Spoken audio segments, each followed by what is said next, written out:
ही चुनाव की तारीखें सामने आ गई हैं, बयानबाजी भी तेज हो गई है, सियासी पारा बहुत तेजी से आगे बढ़ता जा रहा है, चर्चा वार पलटवार शुरू हो चुका है, यानी चुनाव मोड इज ऑन ऐसा लग रहा है। रिपोर्ट देखिए।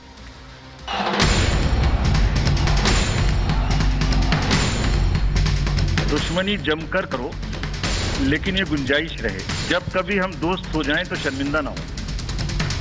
अब की बार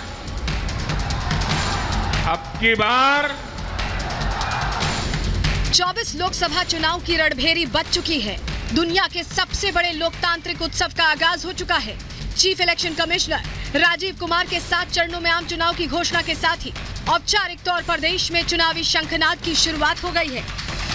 We'll do it in 7 phases and date of poll would be 19th of April और पूरी कंट्री में 4 जून को काउंटिंग होगी।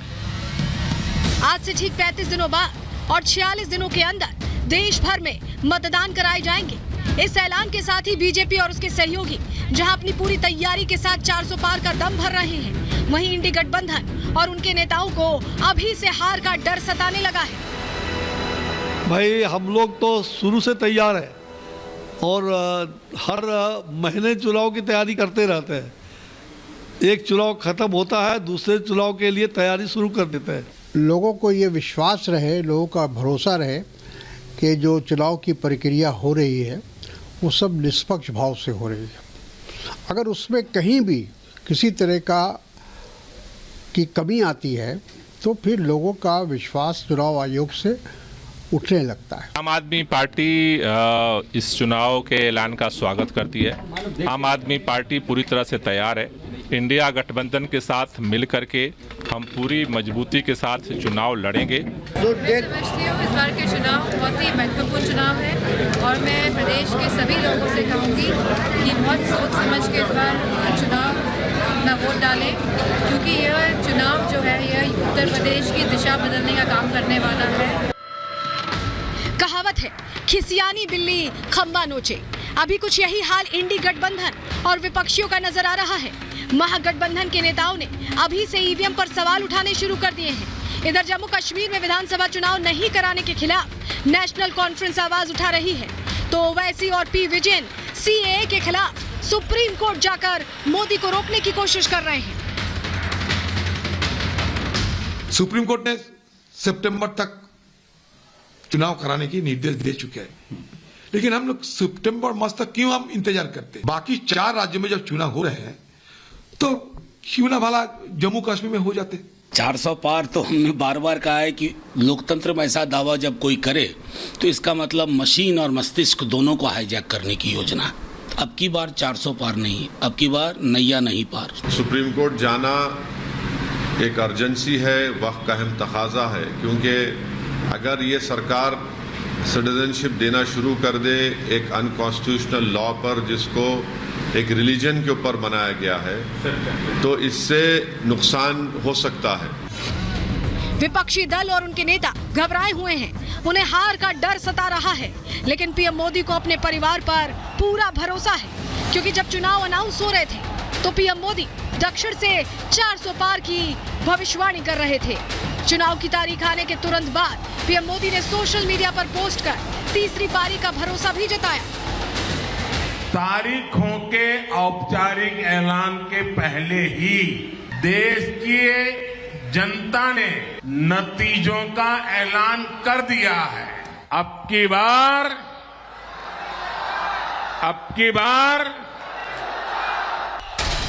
दुनिया का सबसे बड़ा लोकतांत्रिक देश चुनाव के मुहाने पर खड़ा है। मोदी सेना हुंकार भर रही है तो विपक्षी भी ताल ठोक रहे हैं, लेकिन इस हुंकार और ताल के बीच सवाल ये कि 24 के चुनाव में जनता प्रत्यक्ष का प्रमाण मांगेगी या फिर कर्मयोगी को सम्मान मिलेगा, कमल चेहरा खिलाएगा या फिर हाथ मजबूती देगा, जो 4 जून को पता चलेगा। Bureau report, Republic Bharat.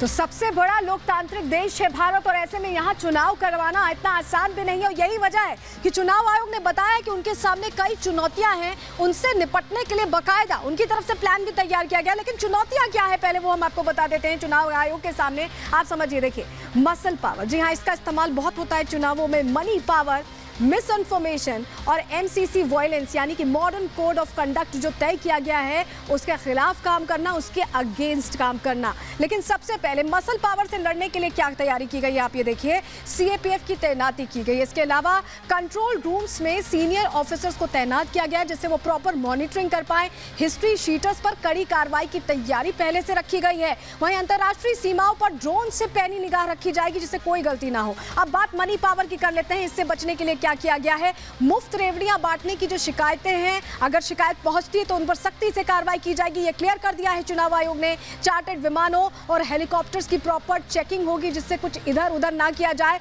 सड़क से पैसे लाने वालों पर भी शिकंजा होगा। मनी पावर पर इस तरह से नकेल कसने की तैयारी है। अब देखिए तीसरा जो फैक्टर है मिस इन्फॉर्मेशन की, जब हम बात कर रहे हैं तो मिस इन्फॉर्मेशन से लड़ने की तैयारी देखिए। माहौल खराब करने वाली जो पोस्ट है उस पर एजुकेट करेंगे, बताएंगे, फैक्ट चेक किया जाएगा। जो भी पोस्ट की जा रही हैं उसमें कोई भ्रामक पोस्ट नहीं है, इसका ख्याल रखा जाएगा। अब MCC वायलेंस यानी जो मॉडर्न कोड ऑफ कंडक्ट है, जो चौथा फैक्टर है, 4M की हम जब बात करें 4M चैलेंज की, चौथा फैक्टर है modern code of conduct violence का, उस पर क्या तैयारी है देखिए। सियासी दलों के अकाउंट को डिजिटाइज फॉर्म में आएंगे जिससे उनको वेरीफाई करना, उनको चेक करना ईजी होगा। और 2100 पर्यवेक्षक बनाए गए हैं जो हर चीज पर, हर माइनर से माइनर डिटेल पर प्रॉपर नजर रखेंगे, उसे वेरीफाई करेंगे, उसे चेक करेंगे। लेकिन सख्ती बरकरार रखने की बात जब कही जा रही है तो ये सख्ती बरकरार कैसे रखी जाएगी। 4M तो हमने बता दिया, लेकिन उसके अलावा और भी कई फैक्टर्स हैं जिसका खास ख्याल रखा जाने वाला है। क्या है वो फैक्टर्स, चलिए जानकारी आपके सामने रखते हैं क्योंकि अगर गलती होती है तो भारी पड़ने वाली। इस बार इलेक्शन कमीशन ने क्लियर कर दिया है हेट स्पीचेस जो बहुत कॉमन होती हैं चुनावों के दौरान, उस पर रोक लगाने की पूरी तैयारी रखी गई है। इसके अलावा जाति और धर्म के नाम पर वोट की अपील आप नहीं कर पाएंगे, इसको लेकर बहुत ज़्यादा क्लियर यहाँ पर जानकारी दे दी गई है। सोशल मीडिया पोस्ट जो हो रही है उसको भी मॉनिटर किया जाएगा, उसकी भी जांच की जाएगी। सोशल मीडिया से यहाँ पर मजाक करके नहीं उड़ाया जा सकता, मजाक नहीं उड़ाया जा सकता किसी का, ये भी समझिए। स्टार प्रचारकों को संभल कर बोलना होगा, उन्हें सोच समझकर अपनी बात रखनी होगी, कोई भी चीज़ डेरोगेटरी नहीं होनी चाहिए। किसी व्यक्ति पर पर्सनल अटैक नहीं होगा, यह अलाउड नहीं है। साड़ी, तोहफे जैसे आइटम्स जो हैं उन्हें नहीं दिया जा सकता। विज्ञापन और खबर में जो अंतर है वो दिखाई देना चाहिए, बताना पड़ेगा अंतर। ये तमाम जो पार्टीज़ हैं उनको क्लियर किया गया है। प्रचार में बच्चों का इस्तेमाल बिल्कुल नहीं होने दिया जाएगा, पैसों का भी गलत इस्तेमाल नहीं होने देंगे, उसको लेकर पहले ही मॉनिटरिंग की बात है।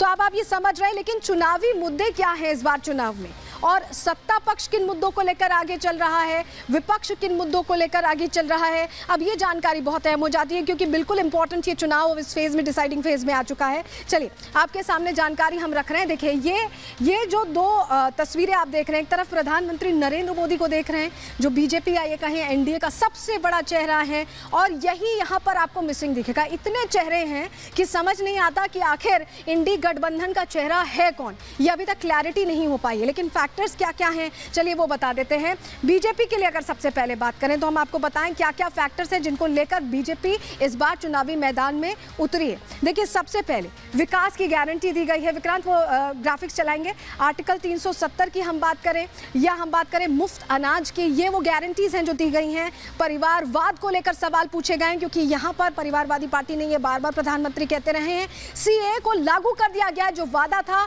उस पर एक्शन लेते हुए, और राम मंदिर निर्माण का जो सपना देखा था वो भी पूरा किया गया है। अब विपक्ष की बात कर लेते हैं। विपक्ष ने सबसे पहले मुद्दा उठाया चुनावी बॉन्ड का। इसके अलावा पेपर लीक को मुद्दा बनाया गया, हाल ही में कई जगहों पर पेपर लीक हुए हैं। उसके अलावा बेरोजगारी को मुद्दा विपक्ष बना रहा है, महंगाई को मुद्दा बनाया है, किसानों को मुद्दा बनाया है और जातीय जनगणना को। लेकिन समस्या विपक्ष की एक ही है कि कोई भी मुद्दा अगर आप बनाते हैं तो उसके लिए आपको जनता के बीच जाना होगा, लेकिन यहाँ पर जनता के बीच जाने का मौका शायद विपक्ष चेहरे नहीं तय कर पा रहा, चाहे ये कहें कि वो मौका नहीं तय कर पा रहा, और उसका फायदा सीधे सीधे यहाँ पर मिलता है भारतीय जनता पार्टी को, क्योंकि भारतीय जनता पार्टी बहुत बखूबी समझती है कि विकास का जो उन्होंने काम किया उसको जनता के बीच कैसे ले जाना है। जनता क्या सोचती है, लोग क्या सोचते हैं, दोनों को लेकर, सत्ता पक्ष और विपक्ष को लेकर, उनकी संभावनाओं को लेकर एक बार आपको सुनवा देते हैं।